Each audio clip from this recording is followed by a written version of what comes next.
IVM.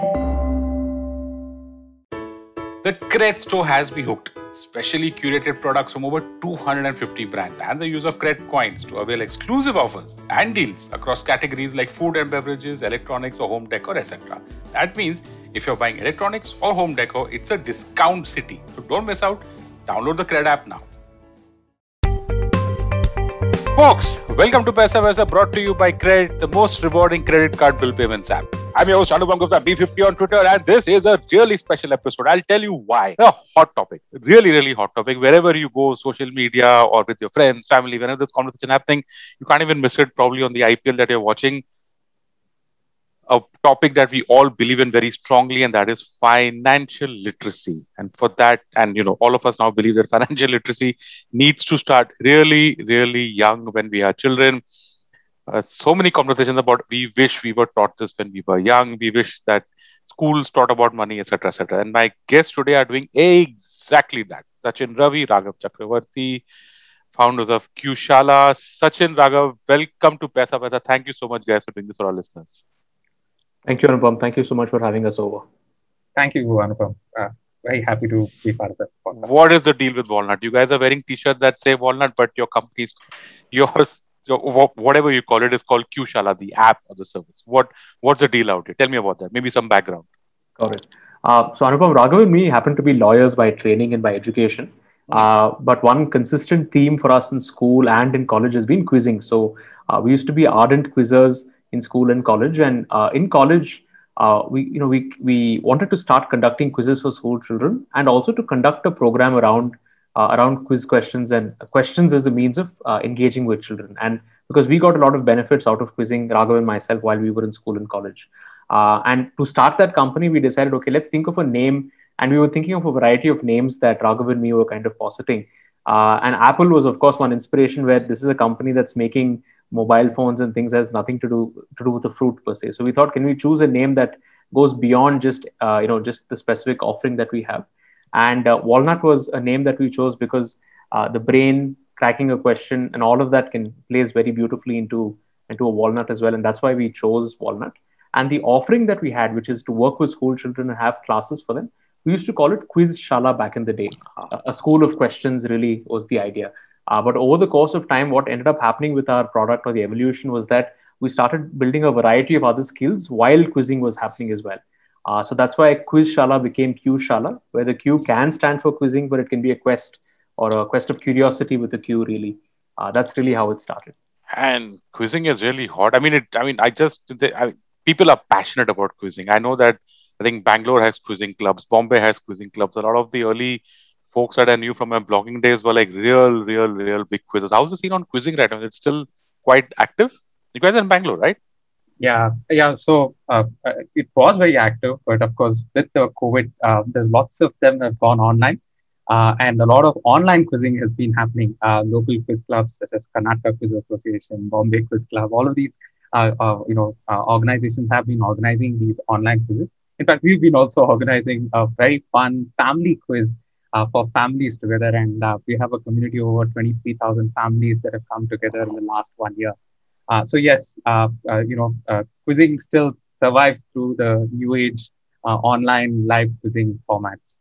It should. I mean, quizzing is the start of curiosity, right? I mean, that's where you get a lot of your stuff for knowing new things. Okay, chalo, let's start. Okay, very obvious question, right? I mean, top of the hat, but I have to ask it because I'm someone who's been. I mean, I'm a chartered accountant, so I have stuff. I mean, I have a background of financial literacy, so to say. But from your perspective, what is the use case for financial literacy for children? How do you guys, if I were to ask you, why should kids be financial literate? What would be your answers? Give me both your perspectives here. I'm sure that both of you agree, but still. Yeah. So Anupam, I'll start with my own personal experience, right? So as I mentioned earlier, Raghav and me were participants in a lot of quiz competitions, had the fortune of doing really well in some of these and had a lot of prize money that we suddenly there was a couple of lakhs of rupees that were suddenly in our bank accounts. And the question that immediately someone's asking us is, okay, Acha, what have you done with the money? What are you really doing with that? And that's when the first question this was when I was like 18 years old, right? And I'm wondering, what do I, actually 20 years old, sorry. I'm wondering, what do I do with this prize money that I've earned? What do I really, is there a way I can invest it? I had the fortune of speaking to one financial advisor that my father kind of said, hey, listen, speak to this person. And he said, listen, mutual funds is something that you can kind of consider.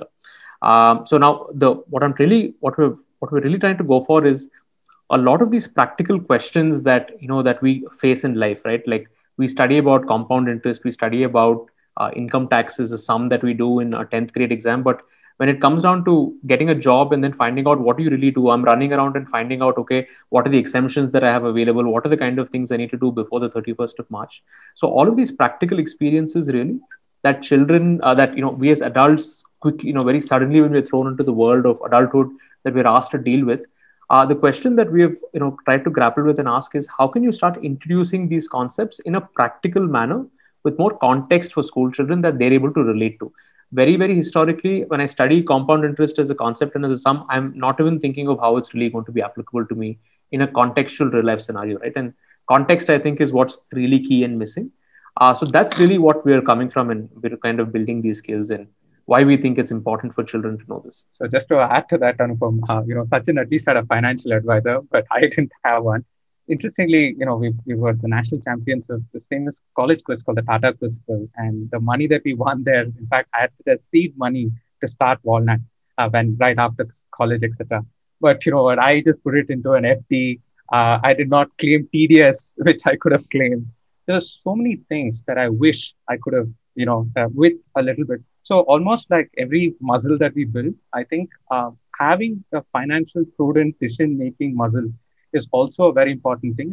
And we are a big, at least ambassadors of the fact that if we are taught young, these things become second nature decisions when we actually are faced with it. And let me also quote an empirical study.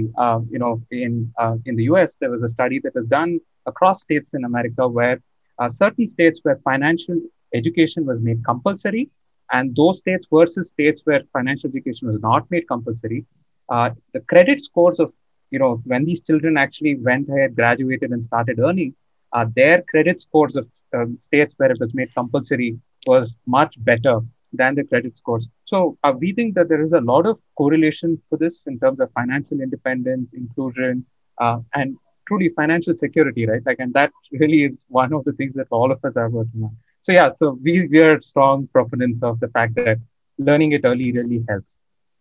Yeah, I obviously, I get your point of view, but now I'm a parent, right? Now, my kid is 12 years old now. And as a parent, God alone knows, last 4-5 years, we are taught that sports is important, coding is important, music is important, art is important, robotics is important. I don't know, man. Horse riding is important, cricket is important, singing is important. I kind of lost track of all of that. And all should be taught at the age of 5 so that, the brain develops and all that. And all of this is, of course, outside of academic studies, right? Because you've got your school, you've got that entire curriculum happening. And so there's this entire ecosystem of stuff that comes up outside of school. And there are only 24 hours in a day. And this is, these are 5-year-old, 6-year-old, 7, 8, 9, 10. I think by the time you are, I'm 15, you would be in the 10th standard, and then everything changes after that. So when you're catching kids that young in that age bracket of say 5 to 10 or 7 to 12, or whatever it is, you're looking at a lot of things that kid is dealing with. Now, I'm asking as a parent myself, how to you guys, who are saying that, okay, financial literacy is also important. How do I prioritize this? I mean, what's your view out here? I'm sure that you've been talking to a lot of parents for your product. How does a parent prioritize this? Right. Actually, a very important question, I would say. But, for us, the worldview that we live in, I think just give precedence to the curiosity of the child. Because, in an ever-changing world, I think the biggest superpower that all of us can have to be relevant is the ability to learn, unlearn, and just be curious in this world, right? So we believe that, when children are provided that platform to explore, make their own mistakes, learn, be resilient, fall, wake up, and providing that space is very important. So, all of what you mentioned are important in their own way, but they become only important when the child leans in with their own interest. So our view is that if you can provide a platform where they can explore this horizontally, and then they can go deeper into things that they truly are leaning towards and interested in.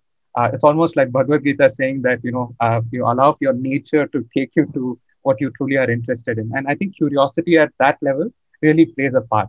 And I think another big problem that I have is that many times everybody says curiosity is inherent. What is it about?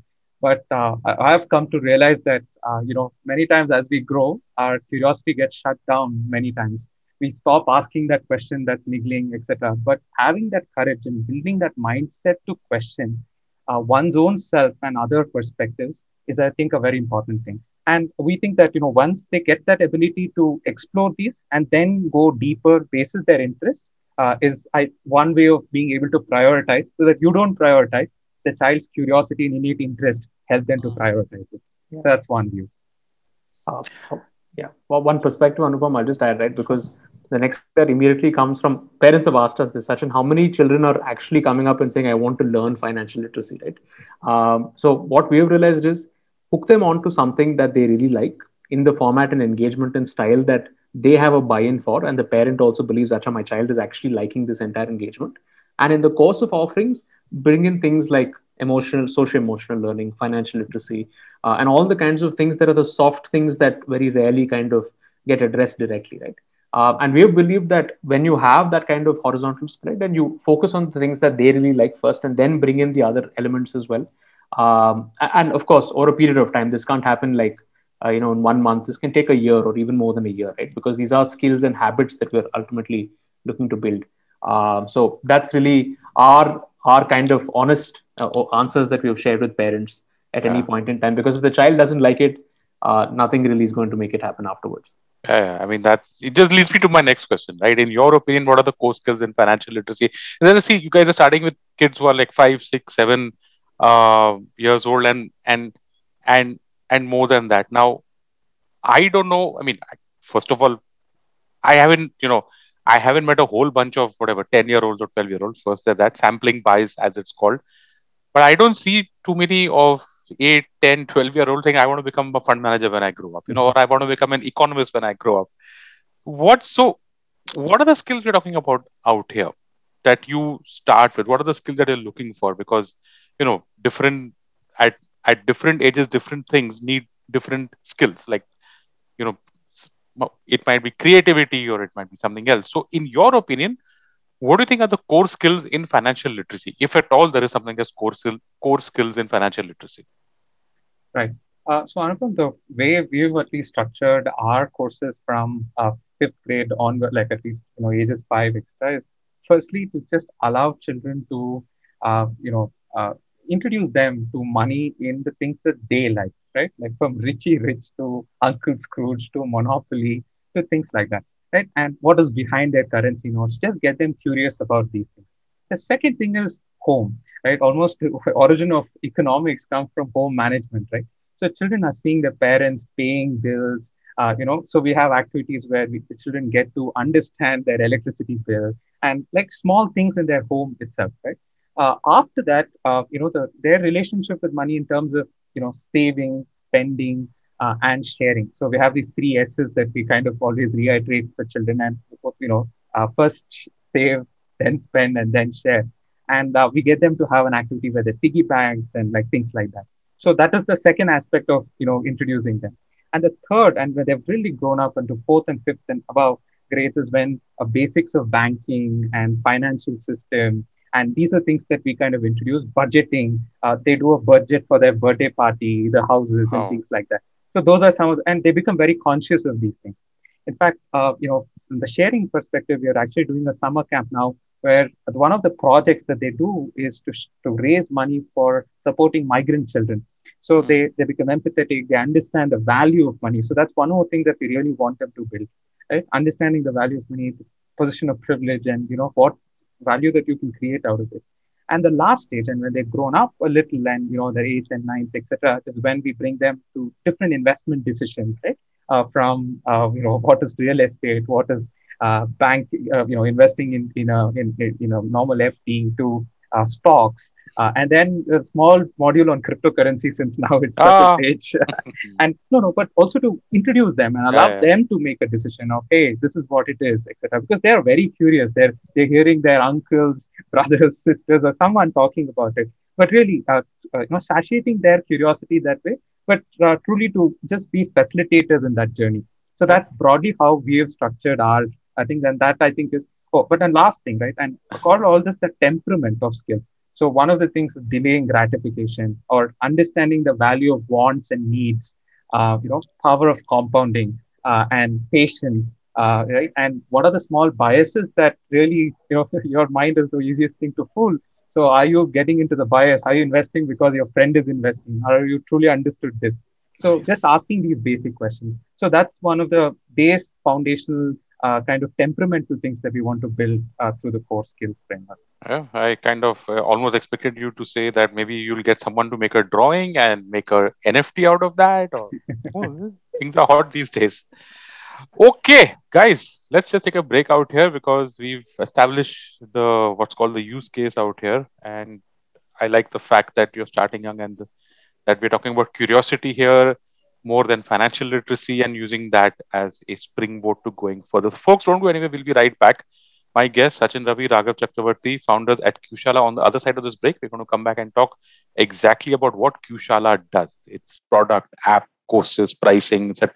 And on that note, time to take the credit convenience break. We'll be right back on the other side. Hi, everybody. Welcome to another great week on the IBM Podcast Network. If you're not following us on social media, please do. We're IBM Podcast on Twitter, Facebook, and Instagram. I'd like to thank the sponsors on the network this week, CET, Cred, and Global Victoria. We thank you so much for making all of this possible. And welcome back to this really special episode of Paisa Vaisa. My guests, Sachin Ravi and Raghav Chakravarti, the very young and into founders of Qshala. On the first part of this episode, we spoke about financial literacy, why kids should learn it, how you can use curiosity to start their journey on it. Okay, so now let's get to Qshala. Guys, you just walk through the product, right? Because I want to understand, for example, how do you guys get your curriculum? Do you guys have, for example, any type? Because I know that, the RBI, the NSC, I think there are other organizations also that are very enthused on getting financial literacy for kids.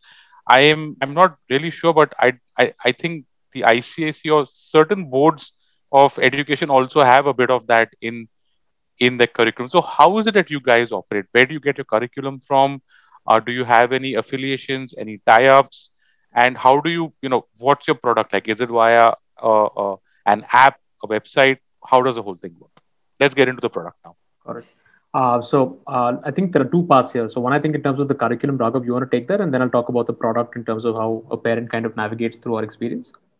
Right. Anupam, in terms of the curriculum, largely this has been where we build out a curriculum based on existing frameworks that are there from OECD to the curriculum that we have and things like that.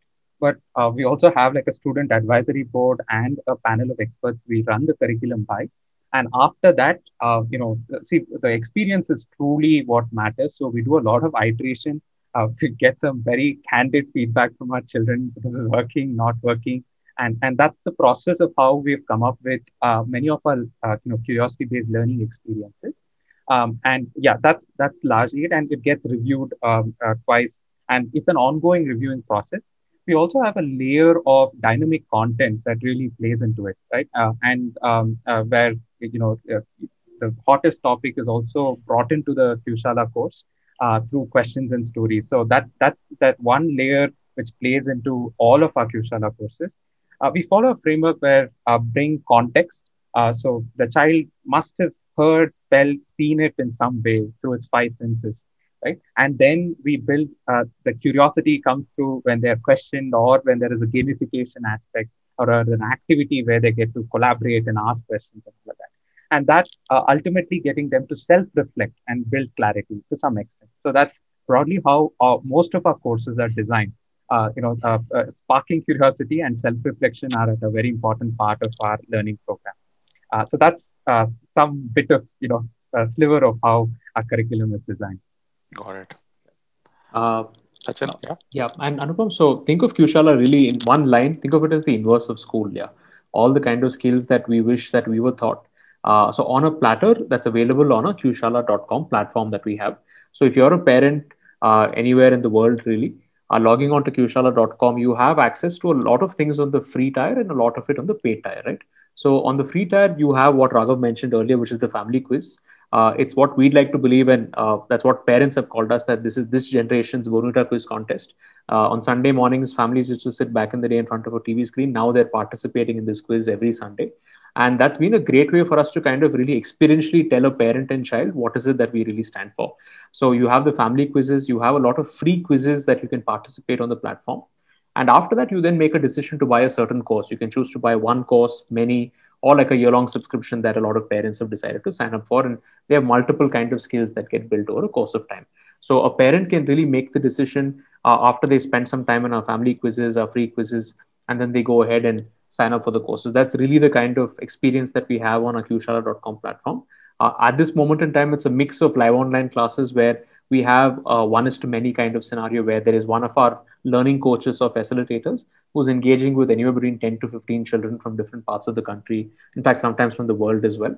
And there's a lot of cross-cultural discussion, social learning that's happening, right? Because you might have a child from grade 4 and a child in grade 6, and they're kind of interacting with each other, learning from each other. So that's the kind of experience that the product currently has. Walk me through the curriculum, maybe not in detail, but just so that I get an idea, maybe that you start with, the background of money and barter, and probably you end up, I don't know, at DCF or something. Maybe not as complex as that, but just a general walkthrough of what it is year after year. Where do you start, and what's the highest learning that you guys have got? Got it. Right. Go for it. Yeah. So what we, as I had previously mentioned, Anupam, the starting off with is like their relationship with money, and we intend to, bring what are the use cases of the children using money, right, from home economics, etc. Right, and then we graduate to the aspect of, the pocket money, saving, and those habits specifically, and then the financial system, right, banks, and how do they open an account, and like that's the other side of budgeting and things like that. And the last part of it is, they take these investment decisions, where what are the different investment options that children have, and adults have, and what are they to do. And there's a small bit about risk also. So we talk about insurance and how do you do risk management and things like that. And all of this has some activity or the other where they exercise. So, creation and, ability to do something and get feedback loops are very important. So each of them have an activity. We have a trading activity where they do a little bit of trading, and they also realize the problem with that aspect. And they just go over these aspects to, learn or build it. And that's what Sachin also mentioned, that social learning becomes a very important thing. We have this thing called Adda, where it's a children-centric, club, or a reading club or a speaking club, where every week we have one such session where children ask either questions or they've read a book and there's a book recommendation and they discuss these things. So a very important, building skills is a combination of habits, right? Like, an habit building happens through rituals, and they need a support structure for the same. So that's why when Sachin mentioned about learning coaches, we also have mentoring, where the child gets feedback about their assignments and projects, and they're also getting feedback in these sessions that happen in the classroom and in these addas which children get. So this is broadly how the ecosystem of building a community, and also a system that enables them to not slack off a little, but accountability is built in as a result. Do people who, the eldest kids, do they get to sit in front of like a panel of fund managers and they are supposed to make the investment presentation? You guys should do that. Interesting activity. Yeah. But if you, but please take this as an open invitation, that if you guys ever want to get, 3 of your kids, 5 of your kids on Paisa to talk about something, I love kids, man. Kids talking about money is like the coolest thing. I did one episode, by the way, like long back, 2017 or 2018, where I'd got this bunch of kids to the studio and we were talking about money. We had a whole lot of fun. Good Lord. I mean, just having kids in the studio is it is therapeutic, man. It is just so damn cool. And if listeners, if you want, you can go back to the archives of SMS and get that episodes out. I think it was called The Kids Special. We had a whole lot of fun. So, you guys should consider that. I'd love to have some of your kids over, talk about money, and we can do something. Anyway. So, Absolutely. in fact, we absolutely. have this very interesting thing called curiosity conversations, where children ask questions to experts. So I think we can get. I'll be very careful about that. But like I said, guys, you Take have on this offer. Absolutely. Okay. Just to give our listeners a general idea about the time commitment and the money commitment that they're looking for if they sign up for your courses, how does that work? Yeah. So as Sachin mentioned, there is a free layer of our programs which they can access any number of quizzes on our platform for free. They can attend our family quizzes every Sunday, and we have a lot of our parents, grandparents, and 3 generations of families coming together. Wow. Okay. So that's become a very strong community. So you're all welcome. You can come to qshala.com and there's a family quiz section where you can register. It happens every Sunday for grades 1 to 10 and different categories and different times for both of it. We have from 11:30 to 12:30 for 4th grade and above, and 1st to 3rd standard from 3 to 4 p.m. And then, we have so these are all the free tier of programs. In fact, the Adda that we do, it's children centered or children taking initiative to these programs. Even for that, other children can come and freely access these programs, right? But the course is that every participant of the family quiz gets usually a free masterclass to attend. And through those masterclasses, they can build in any other courses. So one masterclass is priced at 500. We have programs for a 3-month program, and a yearly program. And there are different learning tracks that the child can choose. And that is usually facilitated by the child's interest. And there are about 30 sessions in the year that they can choose. And that is priced at 10,000 rupees. So that's the financial commitment. But we think that every week kind of family quiz, these addas, these engagements really are the building blocks of they reiterating their learnings and building those skills. There's one thing that always comes to my mind, is that we are living in the age of edtech being a booming business and valuations going through the roof and all that kind of stuff. And a lot of parents get a little bit jittery about that. The IPL is going on now, and that's just so many things going in our head that whether this startup that's teaching my kid something, is it safe, is it secure, is it is everything fine? So you guys want to just address that in the sense that maybe what's your organization like, or the kind of funding that you guys have, or your general approach to it. You just call it a comfort factor, call it a hygiene factor. You guys know what I'm talking about here. Absolutely, Anupam. I think that's I think a lot of in the discourse in the last couple of months, I think in the context of EdTech, I think there's a lot more focus on tech, not so much on the ed really, because that's at the heart of addressing your question, Anupam. So we've been in the business of educating, though we're lawyers by training. We've been working in the education space from 2014. So we quit our jobs, and we've almost had 2 avatars in terms of a business. So from 2014 till 2019, we were a pure play offline business. We used to work with schools. We had nearly 100 plus schools across in 6 cities that we work with. And we had all the children in school sometimes engaged with our curriculum programs, or sometimes in the optional after school kind of program. So as kind of, some stroke of luck, we chanced with online engagements and online classes in 2019 mid, when a school in Bangalore said, listen, I really want your engagement for my children, but we couldn't make the logistic travel for it. So once online classes started, that's completely been a new avatar and a new business for us, because I think that pace and the rate of change of that business with the first one and the second one, very, very different propositions, right? But we're a 30-member team at this point in time. And out of the 30 people, we have around 15 of them who are learning coaches or experienced designers. And these are people who are from extremely diverse backgrounds, Anupam. So if I'm a lawyer like Raghav and me, there are architects, there are archaeologists, there are engineers, all of these people from diverse educational backgrounds, but they've done the work of being on the ground and teaching kids, right? If you have experience in educating children, like from a TFI background, for example, that's the kind of background of people that we've had in this 30-member team. The rest, of course, are focused on the business side of things in terms of sales and marketing. And since we've gone online and the family quiz, and we saw a considerable amount of traction, we've also had the fortune of getting in some angel investment as well. We raised a round of angel investment last year that was led by Rainmatter Capital, by Zerodha's Nitin Kamath and Nikhil Kamath, who incidentally also have been guests on your show as well. Oh, yeah. And so, along with a bunch of and other people who put in money as well were some of the parents of children who have been part of the Q-Shala program, Anupam. So that's really been where we've been in terms of our journey. And yeah, that's where we're currently at. Yeah, no, I mean, I think your journey is just begun. I mean, you're a bunch of lawyers who's working in something totally, aside from your main profession. I think that's great. Okay, just about kind of winding up the episode now. Last few questions. So, do you guys provide any certification? Maybe there are some parents out there who are, I don't know, wondering that, okay, my kid does all of this, he spends so much of time on your platform. Can that help him further somewhere in his education in the form of a certificate? Is there anything of that sort out there? Maybe, some qualification from an NSE or an NISM or anywhere of that sort? So Anupam, we provide certification with, Q-Shala provides certificates upon children completing these courses as of now. Sometimes we also partner with organizations. For example, just to give you, we've conducted a quiz with National Stock Exchange and Zerodha, and that was a certificate that is supported by these organizations as well. But as of now, it's a certificate from Q-Shala where we certify that you've gone through this learning journey.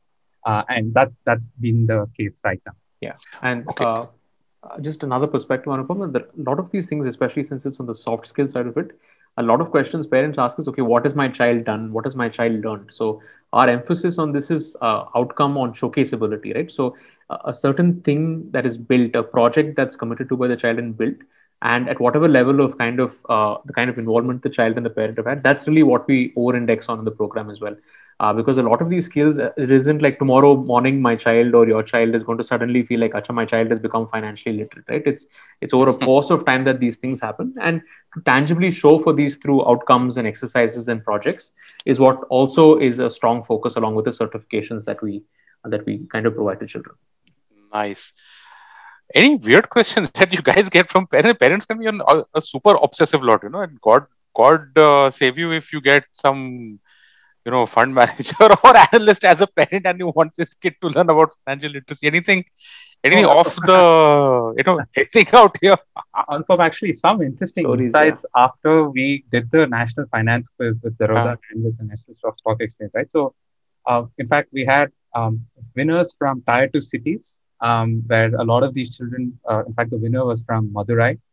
So that was one interesting thing. When we were actually creating an outreach for the quiz, there was also some hindrance amongst the certain schools to, in fact, even promote financial literacy. Right? Okay. So that was some kind of bias, not bias, but some views, right? Like there were some religious contexts, in terms of Muslim schools and so on, which had certain contexts. There were another thing was, we don't want to, if children are from different social strata that have come to a particular school, financial, or even discussing financial, there was a little bit of hindrance about it. And to say that we'll only try to discuss it at very higher grades and not to include them in lower grades, etc.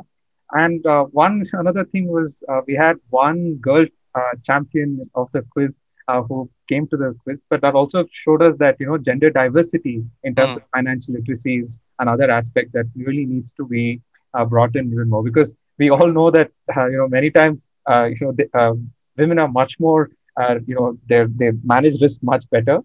But it does not translate to. So those are some of the things that we were, how can we really get to make it more inclusive, right? So those are some aspects that came out from parents, they can be really competitive. Okay, last question. How can our guys, how can our listeners reach out to you? How, if they want to know more about your product, where do they go? What do they do? I think your website is slightly work in progress right now, or is it done? We've made those changes, Anupam. So nice. Right now, qshala.com is up and running. We kind of transitioned to the platform and some technical work that we were doing. But I think the one call to action that I would request for any of our listeners is to go to qshala.com. You can read about our courses, about the quizzes that we have, register for the family quiz. We're also on a lot of these social media handles as well. Where we run a bunch of competitions, post a lot of memes, because that's the flavor of the day at this point in time. Tell me a meme. No, hold. My kid loves memes. So what meme are you going to be doing on financial literacy or money? What's the current hottest meme going around that you guys are? I think one of them was the Suez Canal jam was a whole lot of very interesting thing. And the other one was recently, I think, the Godzilla King Kong, this one. The movie Godzilla versus Kong. Okay. Yeah. Those memes and a play on that. Amazing. Okay, guys, I wish you guys all the best. I hope that we can probably do a catch up maybe after a few months, maybe 6 months down the line, and just I get the whole financial literacy for kids thing. My only concern, as always, is where does the kid take out the time? But like you said, if this is something that they're really curious in, the time will happen on its own. But folks, there you go. That's a wrap. That's a wrap on this episode of Paisa Vaisa. My guests, Sachin Ravi and Raghav Chakravarti, founders of Qshala. Sachin, Raghav, thank you so much for doing this for our listeners. Thank you so much, Anupam. Truly enjoyed the conversation. Thanks, Anupam. Fantastic to be here. Okay, and listeners, if you like this podcast, don't forget to check out other interesting podcasts on the IVM network. You can listen to us on the IVM Podcast app or ivmpodcast.com. You can follow us. You can also follow us on our social media. We are IVM Podcast on Twitter and Instagram. If you want to reach out to me, I am your host, Anupam Gupta, B50 on Twitter. My DMs are open.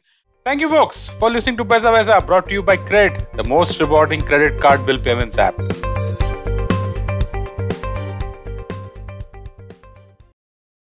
IVM